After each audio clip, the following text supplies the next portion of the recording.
మీరు ప్రతిరోజు ఇలాగే దేవుని వాక్యాలతో బలపరచబడాలి అనుకుంటే మా ఛానల్ని సబ్స్క్రైబ్ చేసుకోండి. అలాగే పక్కన బెల్ ఐకాన్ని యాక్టివేట్ చేసుకోండి. అలాగే మీ స్నేహితులకు, మీ సన్నిహితులకు మా ఈ ఛానల్ని షేర్ చేసి ప్రతిరోజు ప్రతిదినం దేవుని వాక్యాన్ని వారికి ప్రకటించుటకు సహాయం చేయండి. దేవుని బిడ్డలందరికీ నా హృదయపూర్వక వందనాలు. ఉదయకాలం దేవుని యొక్క వాగ్దానం ధ్యానం చేసుకుందాము. హగ్గయి గ్రంథం 2వ అధ్యాయం 19వ వచనం. ఇది మొదలుకొని నేను మిమ్మల్ని ఆశీర్వదించేదను. దేవుడి యొక్క వాగ్దానం మన పట్ల చేస్తున్నాడు. ఇది మొదలుకొని దేవుడు మనల్ని ఆశీర్వదిస్తానని వాగ్దానం చేస్తున్నాడు. మనల్ని దేవుడు దీవిస్తాడు, వర్ధిల్ల చేసే దేవుడుగా ఉంటున్నాడు. అనేకులకు ఆశీర్వాద కారకులుగా దేవుడు మనల్ని నిలబెడతాడు.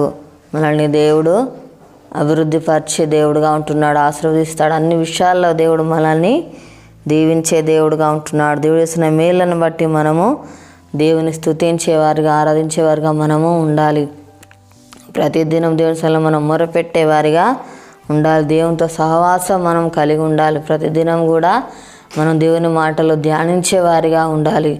దేవుణ్ణి ఆశ్రయించేవారిగా ఉండాలి. దేవుని మీద మనం ఆధారపడేవారిగా ఉండాలి. దేవుడు మన జీవితాల్లో గొప్ప కార్యములు జరిగించే దేవుడుగా ఉంటున్నాడు. దేవుని కొరకు ఎదురు చూసేవారిగా మనము ఉండాలి. దేవుడు అప్పుడు మనకు నూతన బలం, నూతన శక్తిని అనుగ్రహించే దేవుడుగా ఉంటున్నాడు. మనం దేవుని వైపు చూసేవారిగా ఉండాలి. దేవుని చిత్తాన్ని జరిగించేవారిగా మనము ఉండాలి. మనలో దేవుడు ఎంతో కృప చూపిస్తున్నాడు. మనలో దేవుడు ఎంతో కనికరము చూపిస్తున్నాడు. మంచి ప్రవర్తన మనము కలిగి ఉండాలి. మంచి క్రియలు చేసేవారిగా మనము ఉండాలి. దేవుడు మనల్ని పోషిస్తాడు. మనకు కావాల్సిన వీళ్ళన్నీ కూడా అనుగ్రహిస్తాడు. మనకు తోడుగా ఉండి నడిపించే దేవుడుగా ఉంటున్నాడు. హృదయ వేదన తొలగించి సంతోషాన్ని, సమాధానమును దేవుడు మనకు అనుగ్రహిస్తాడు. నెమ్మది దయచేసే దేవుడుగా ఉంటున్నాడు.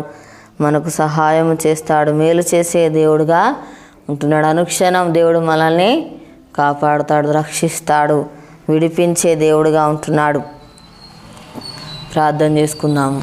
స్తోత్రం తండ్రి, పరిశుద్ధుడా, గొప్ప దేవానికి వందనాలయ్యా. తండ్రి నీకు స్తోత్రాలయ్యా. అయ్యా మమ్మల్ని ఆశ్రయించే దేవుడు, వద్దులో చేయవాడో, ఫలింపచేసే దేవుడు, అయ్యా అభివృద్ధి దయచేసే దేవుడో ప్రభా నీకు స్తోత్రాలయ్యా. తండ్రి అనేకులకు ఆశీర్వాద కారకులుగా ప్రభ నిలబెట్టే దేవుడో ప్రభా నీకు స్తోత్రాలు నాయన. అయ్యా నీకు వందనాలయ్యా. ప్రతిదినం నా నీతో సహవాసం మాకు దయచేయి తండ్రి. అయ్యా మేము నేను ఆశ్రయించాలి అని చాలా మొరపెట్టాలయ్యా. నీకు స్తోత్రాలు ప్రభా. అయ్యా తను చేస్తున్న మేలను బట్టి నేను స్తుతించేవారిగా ఉండాలి ప్రభా. అయ్యా నీకు స్తోత్రాలయ్యా. తాను నీ కొరకు ఎదురు చూసేవారిగా ఉండాలి ప్రభా. అయ్యా మాకు నూతన బలం, శక్తిని అనుగ్రహిస్తానని చెప్పిన దేవుడవు నాయన. అయ్యా నీకు స్తోత్రాలు ప్రభా. తండ్రి నీకు వందనాలు నాయన. నీ సన్నిధిలో కనిపెట్టి ప్రార్థించేవారిగా ఉండకు సహాయం చేయదేవా. దివారాత్రులు నీ మాటలు మేము ధ్యానించాలి ప్రభా. నీకు స్తోత్రాలయ్యా. ప్రతిదినం నీతో సహవాసం మాకు అనుగ్రహించండి అయ్యా. నీకు స్తోత్రాలు ప్రభా. తనములు పోషించేవాడవు నాయన, అనుక్షణం కాపాడే దేవుడవు నాయన. అయ్యా తండ్రి మాకు తోడుగా నడిపించేవాడవు నాయనకి స్తోత్రాలు అయ్యా. తండ్రి యేసయ్యా నీకు వందనాలు ప్రభు. మా దేశానికి అనుకరించండి అయ్యా. ప్రతి ఒక్కరికి మారు మనసు రక్షణ దయచేతండి. అనారోగ్యంతో ఉన్న బిడ్డలను స్వస్థపరచుతాండి అయ్యా. ఎవరి బాధల సమస్యలు ఉన్నారో వారిని దర్శించుతాండి. వారికి ఉన్న బాధ సమస్యలని తొలగించండి అయ్యా. నీకు స్తోత్రాలు ప్రభా. తండ్రి అప్పులతో బాధపడుతున్న బిడ్డలను దర్శించు నాయన. వారికి ఉన్న అప్పులు తీర్చి ఆశ్రయించు, దీవించు నాయన. నీకు స్తోత్రాలు ప్రభా. తండ్రి యేసయ్యా నీకు వందనాల యొక్క వాగ్దానం ప్రతి ఒక్క జీవితాలలో నెరవేర్చి మాయ పొందమని యేసు నామమున అడుగుచున్నాం తండ్రి, ఆమేన్. ఈ ఉదయకాల వాగ్దానం ఎత్తిపట్టి ప్రాధాన్యుడు అర్థిగా మనల్ని ఆశీర్వదిస్తాడు.